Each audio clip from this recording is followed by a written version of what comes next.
তাহলে নিমকি, এই চলে গেল নিমকি, বেশ অনেকটা পরিমাণে চলে গেল।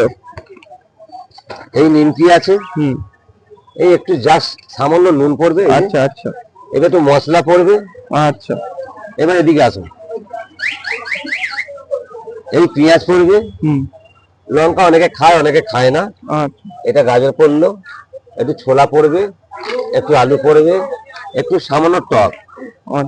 কেউ যদি কিছু না চায় তাহলে তো ওটা না দাও তো? হ্যাঁ দিই না, যেটা পছন্দ না দেওয়ার প্রয়োজন পড়ে না, আমার জিজ্ঞেস করে দিই কাস্টমারকে এইগুলো আছে।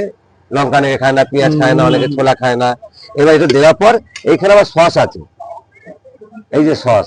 আচ্ছা, বাহ, সসের কালারটা খুব সুন্দর। এই সসটাকে দিয়ে এইবার এটাকে মাখাবো। বাহ বাহ, মিক্সচার হচ্ছে, মিক্সচার, এটা মিক্সচার হয়ে গেল।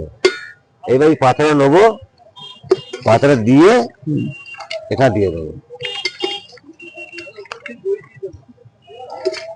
বাহ, সুন্দর সুন্দর সুন্দর। কত দাম পড়লো এটা? এটা 20 টাকা। 20 টাকা এতটা? এরপর দিয়ে এবার ঝুড়ি ভাজা, বাহ বাহ বাহ, একটা কাঠি পড়বে। বাহ, দেখতেও তো মারাত্মক হয়েছে।